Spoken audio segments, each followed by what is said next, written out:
Welcome to the Local Marketing Source Weekly Update, brought to you by localmarketingsource.com. This week's Local Marketing Update is brought to you by Scott Gallagher. Scott is the co-founder of Local Marketing Source and has become the recognized expert in providing online marketing services to local businesses. Follow Scott on Twitter at ScottGallagher5 and on Facebook.com/Scott P. Gallagher. Hey, well, good afternoon, everyone. Scott Gallagher here with Local Marketing Source, and this is our weekly local marketing industry update. Now, next week, LMS member call is going to be Wednesday, May 11th at 4 p.m. Central or 5 p.m. Eastern. Well, there wasn't a heck of a lot that happened this week in local, but we were able to come up with some good content that is relatively new. And I wanted to put together, well, you know, when I'm talking about new, it's sometimes I feel like I'm just beating my head up against the wall, and it just frustrates me about our industry and the misunderstandings of our industry and the misconceptions of what we really have to do. And some people, I mean, I've been hearing the term SEO is dead for 5 years. You know, I've heard that Google is trying to shut down every SEO company on the planet, and that they don't want anything to do with it. The list just goes on of what SEO is. When you get out into the marketplace, especially in the last 2 years, seeing how often people are being solicited. They're being solicited by cable companies. They're being solicited by directories, by telephone companies that have some sort of SEO division, newspaper businesses, web development companies, graphic designers, Johnny down the street with an internet connection, professional marketing graduates such as myself. You know, our competition has really grown into something big. So it's really hard to say that, you know, when the U.S. Census Bureau says that our industry today is a $63 billion industry, and in the next 4 years it will be $80 billion. To say that SEO is dead, and you know, like when I jump on sites like Search Engine Land and Moz and some of these bigger sites that are out there that talk about the new things in SEO and the new way of doing stuff and content marketing. God, I hate buzz terms. I hate acronyms like SEO, and I hate buzz terms like content marketing or avatar as a way to segment your audience, because all of these things have been taught, have been identified, have been around probably longer than anybody listening to this call has ever since you've been alive, longer than I've been alive. You know, taking your audience and segmenting it into a group and then creating content to cater to that. You know, you take a chiropractor, for example, that does chiropractic adjustments. They have a little massage department. They may do weight loss. Well, let's face it. If I'm a patient and I want to lose weight, I want that chiropractor to talk to me about weight loss and about nutrition and about different things. But if I'm there for the chiropractic care of it, which is another side of the same business, you know, I want to learn about back pain and about how the spine works together and what a subluxation is and whatnot. So all that really is creating content that caters to a different segment of your audience. It's not fucking content marketing. Pardon my language. I'm getting frustrated right now. But I can do that because this podcast is not regulated by the FCC. I can say what I want, when I want, and how I want. It's just a matter of whether or not I retain my audience and whether you like to listen to what I have to say or not.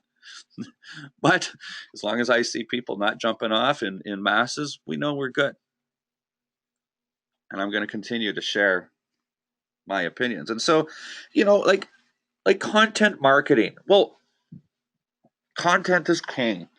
You know, the search engines, Google has been saying the secret to SEO is content. And they've been saying that since I've been in the industry in 2005. But for some reason, our industry still bangs its head against the wall and tries to identify that the keyword density ratio on a website should be 5.6%. What? If you're really if you're really a chiropractor and trying to create content about weight loss and you want to give value to your patients about weight loss, but yet in the back of your head, you're trying to get the term weight loss in that content 5.6% of the time, and you've got scraping software to do that, you really think you're going to end up with a quality piece that is really going to help people about weight loss when you're really just trying to preload it for keywords so you can rank higher in the search engines? Well, no, because that's shitty marketing. And that's why I think 90% of quote unquote SEOers out there handle it the wrong way. I'm not proud to be an SEO person, but I'm proud to be a marketer. And I don't know why people don't get it.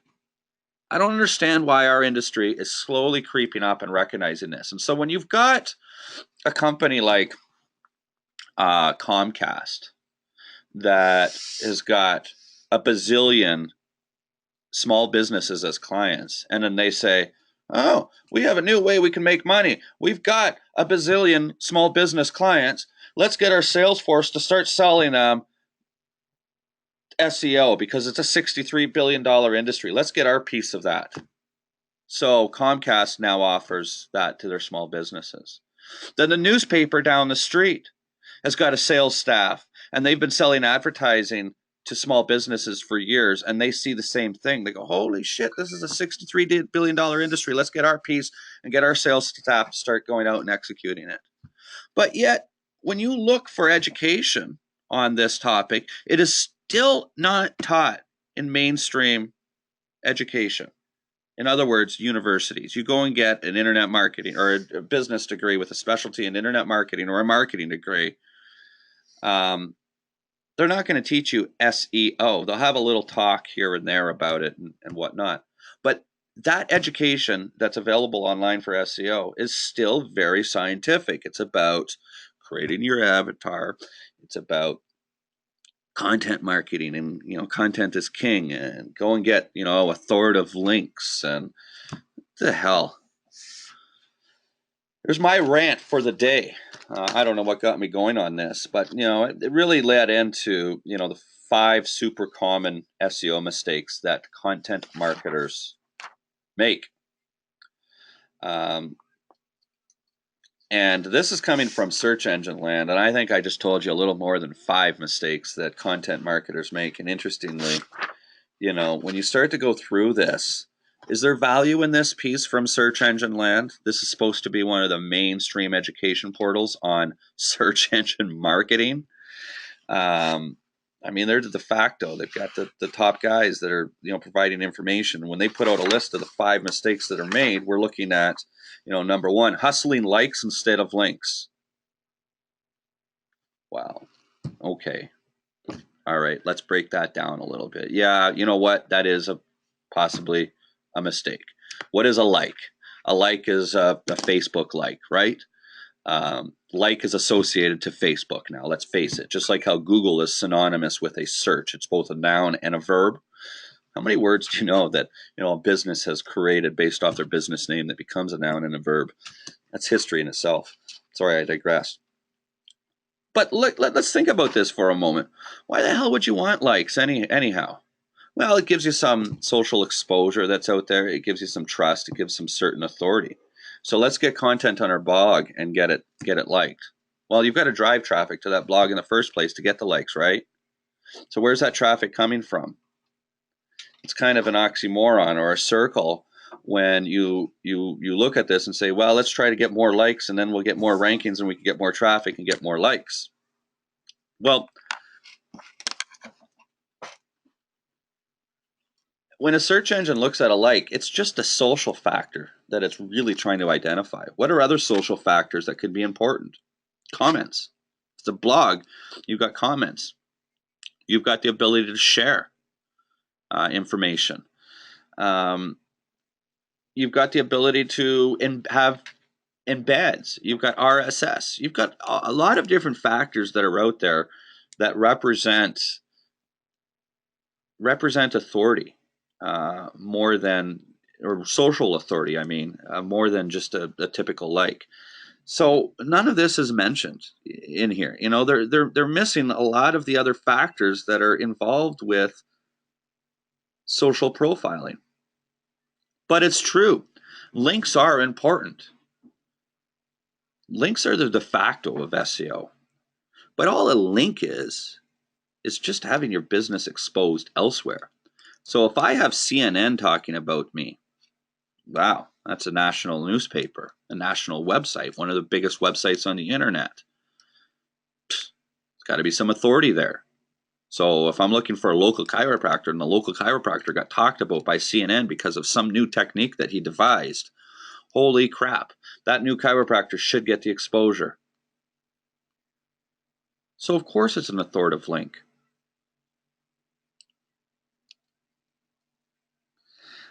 Mistake number 2, misplacing the content. What? Marketing. Create content of value and distribute that content to where your audience is. So misplacing content is creating stuff and throwing some mud at the wall. Why didn't they say that? Why did they say that our biggest mistake is misplacing content? Why aren't they taking it one step further and getting back to the roots of what marketing is? And just saying, the mistake that marketers do are not understanding their audience, could you say? So they're basically, when I read somebody misplacing the content as one of the biggest mistakes that a common SEO person does, then in other words, it's common that our industry sucks at what we do. How is that? How do we have an industry that the majority of the people that what they do, they suck at it? That the mainstream media within our own industry has to dispel that notion that the biggest mistake that's being made is misplacing content. Holy cow. Do you think I'm going to write an article for a local chiropractor and get that published in Arizona? That's misplacing the content, or getting it on some directory site that we know future patients are never going to read. God. I gotta love number 3. Biggest mistake, targeting the wrong audience. Oh my God, I want to bang my head against the wall and put it in the sand. Between number 1 and number 2 is entirely what marketing is all about. There's nothing else you got to do. You have one job to do, to create content and put it where future prospects are going to be. And those are the 2 biggest mistakes that SEO people are making. Are you kidding me? You have to actually even talk about this on a mainstream site for our industry. The further along that I'm going with this call, the more angry I'm getting. Maybe today is one of those days, but I've just had it. I've had it because I'm walking into these offices with my clients that are paying $100 and $200 a month for SEO, and it's tarnishing my industry and it's making me look bad. It's making my industry look bad even before I have an opportunity to speak with somebody. So now I've got to create marketing content for my audience that says, have you been screwed by internet marketing? It's horrible. Should we have to take that approach? We're getting beat the hell up. Targeting the wrong audience. You know, another reason why SEO is not a boxed product, why some guy from India or Philippines can't do SEO for these clients for $86 a month, or why $86 a month. I always bring up 86 because that's one of our most recent clients. You know, we walked into the, well, I've been on the floor for the last 2 months, the sales floor, because of a new sales manager I've gotten. I've been trying to work hard with him, and so we had an initial meeting with this one prospect, and he had an SEO company already, and it was $86 a month. And he says, "Well, how come you're so expensive?" He says, "You're $1,000 a month. I'm paying $86 right now." I said, "Doc, how long you've been with them?" "Oh, about a year." I said, "Is it working?" "Well, I don't think so." "No." Boom. Here's the proof. You're not ranking, and here's why. Want to talk about targeting the wrong audience, because that's where I've digressed from, is that you can take, I could use any example, whether it's a dentist, whether it's a burger joint, or a chiropractor. And I'll stick with the theme of chiropractors. You can have two DCs that graduate from the same school. They get the same designation, and their job is the same. They remove subluxations from the spine. That's it. That's all their job is. But both of those chiropractors could potentially have completely different audiences. And so I can't just create a package and go and cater to all chiropractors. And the reason why they might have different audiences is, here's an example. Chiropractor A may be a Christian. He may be a highly involved Christian. And he may believe that when he removes a subluxation or does an adjustment, that he injects the flow of Jesus Christ into the spine and the body. Then you've got chiropractor B that might have come from, let's say, a medical family and believes that we should be drugged up and that we should have surgeries. And I've seen both chiropractors. They're two extremes. Most of them lie somewhere in the middle, where there's wellness care. Some focus on weight loss. Some focus on, and I've done further education on sciatica or scoliosis. Well, one of my DC clients focuses entirely and solely on a national front for scoliosis patients. So if I'm creating content, I'm going to try to overcome the objections of a potential scoliosis patient. Objections are what? When you want to go and you go to Best Buy and you've got a salesperson that's trying to sell you something, every time that you say no in a direct or an indirect way is an objection. Price is an objection. Color, comfort. I mean, depending on the product or service, the number of objections could increase significantly. One of my biggest objections with my prospects is price. Now, of course, authenticity and authority. But that's all that is really creating content is a marketer, is one, understanding what objections buyers are going to have for the service provided. And so I understand chiropractors well, and some of the objections that a potential patient may have is a discussion of vaccinations. Well, I'm no doctor, but I know that a simple search, I can get two opinions from highly educated, highly respected individuals that vary entirely on that one subject alone.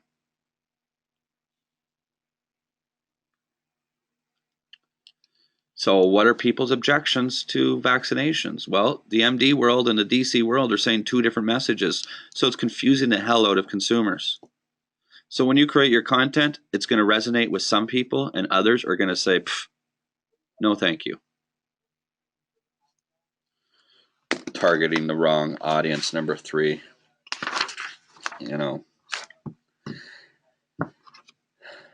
Gotta love number 4 and 5. Like, I can't believe this content on search engine land is making the front of the page. I mean, they're contributing to the problems in our industry. These people that are writing this, and if you're listening to this, who's the author of this article? I want to find this because I'm, Steven Spencer. If you happen to be listening to this, got to get some clarity, dude. When you start to say being activity focused, those are some of the biggest mistakes that SEO people make, is being activity focused. And he says, okay, so they believe that just because it's a best practices, it deserves to be on the to-do list. I challenge that thinking. I'd argue probably that have some items on your SEO to-do list that aren't worth doing and should be removed. Well, yeah, okay. Take that one step further. Why are people doing this? Why is this on the to-do list to begin with? Because you've got shitty education in the first place. If you took, let me pull up, let me show this. I'm going to share this with everybody on the call right now.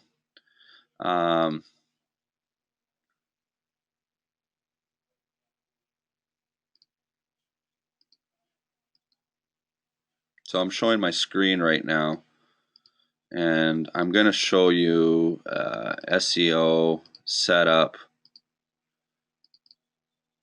So here's our, our checklist that's on here. It focuses on the 3 pillars, that we teach at Local Marketing. One of the pillars is, the review acquisition system down here. Another pillar is, citations. All this process here is segmenting your audience and getting everything ready. Now, what else is on other people's lists that should or shouldn't be, that people are being too activity focused? Well, isn't that a mistake that everybody can potentially make in any industry, in any job, or any student can make? If you don't know what you don't know, you're operating in the most dangerous quadrant of knowledge that you can operate in. Of course, a circle that's got quadrants has got four sections. Woo, tongue twister. And the first section is we know what we know. I know that when I'm looking across my office right now, I see an animal and I know that's my dog. I know that. Number 2, we know what we don't know. I know that I do not know how to deliver a baby. Pretty clear, isn't it? Number 3 is we don't know what we know. And that's getting into a dangerous quadrant that we don't know what we know. At one point in time, I didn't know that I really knew how that I could be a father or a coach. And when I started coaching, I didn't realize that I was able to pull on a lot of my business training to make me a better hockey coach.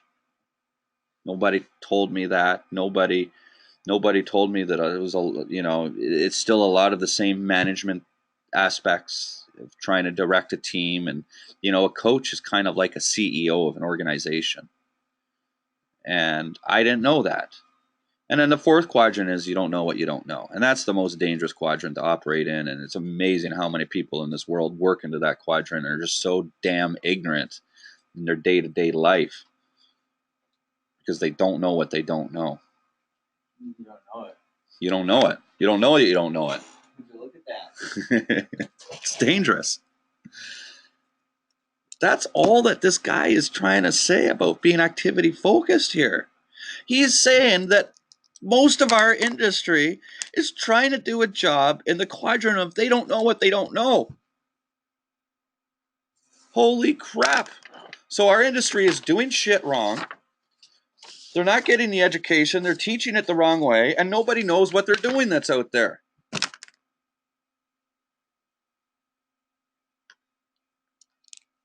And number 5 is the biggest mistake that SEOs make that just basically crumple our entire industry up into a ball and just throwing it into the garbage. No wonder people say that SEO is dead, because with this mentality and this line of thinking, those businesses are never going to exist. I've been in business for 10 years. I think my companies have staying power. It's probably safe to say that, don't you think? I've been teaching it for 7 years, and this has been our best year yet. I think that's pretty good. And delivering it. But number 5 is no help from a power user. Okay, sounds like some, power users are bloggers, social media havens, journalists, or celebrities with a huge following on social media and thus huge reach. So it's saying that SEOers are making mistakes of not getting help from big bloggers, from big social media people, from journalists, from celebrities, and people that have huge followings on social media. That's interesting, huh? How does that align with the previous 4? We go back to number 3, is targeting the wrong audience. And now it's immediately number 5 is saying the biggest mistake is not jumping to power users. Well, you could take a variety of small businesses that are out there, and what are their targets? The local audience, right? And when we talk about power users, at least the examples that we're given, celebrities, unless we say, local celebrities, well, how do we get to that? How do we get an endorsement of the guy I listen to on the radio every morning on my drive to work, Joe and Tina? And so they're local celebrities. And how do I get exposure from them for my chiropractor? Is that what this is being said?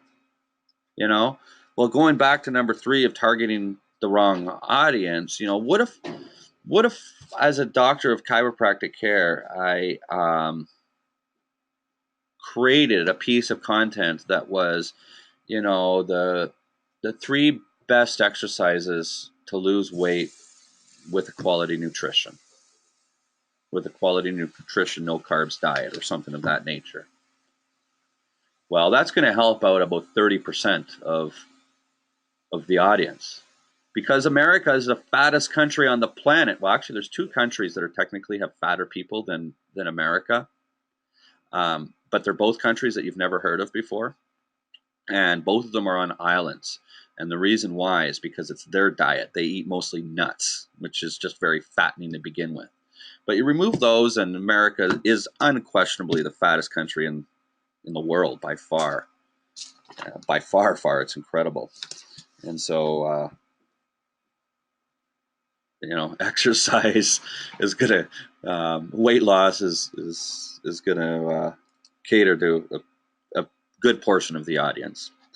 And so certain exercises would give value to that audience. And if you provided, let's say, I know listening to Joe and Tina that they're doing something called a sleep out for shelter coming up, and it's run by a local organization of PADS. So if I wanted to get my message out about exercise to their audience to get that power user, I would give a donation to PADS. Even a $50 donation to a nonprofit like that, you're going to be at the top of their list, because all these charitable nonprofits, they all list them out, they all put them on their websites. That's going to put us at the top of the list. The celebrity is going to endorse us for that.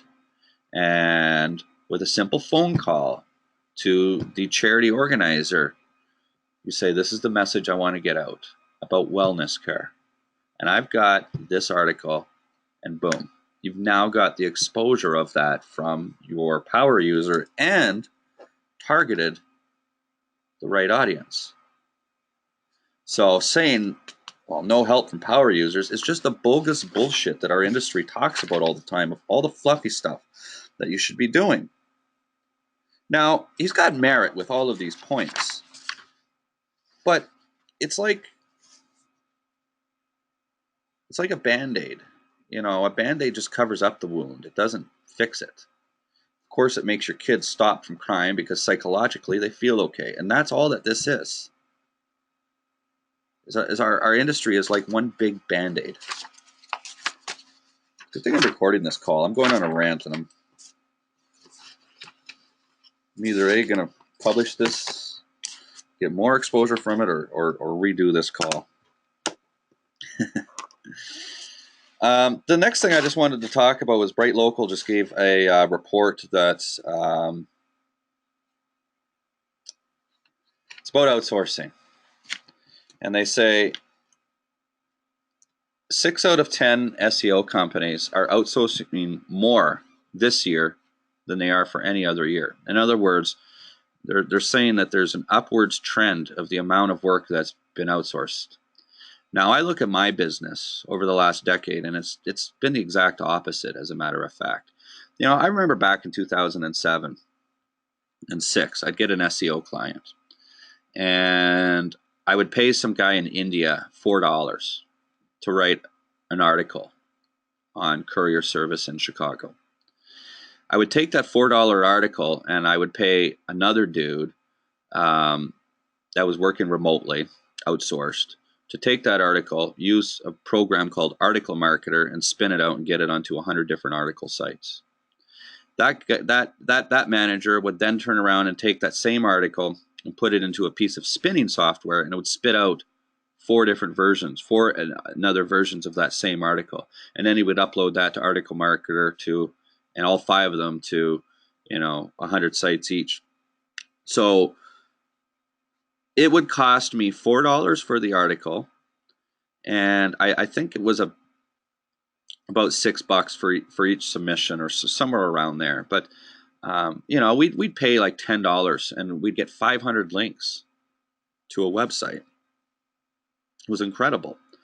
100% of my business was outsourced. Actually, when I first started, I outsourced absolutely everything, and I realized, when they weren't going to tell me their strategy, I said something's wrong here.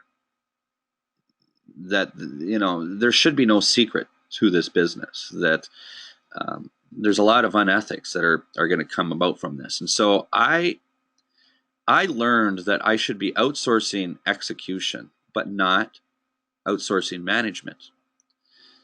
And that's where I recognized, with this whole notion of what outsourcing is it's very misunderstood what outsourcing really is. And,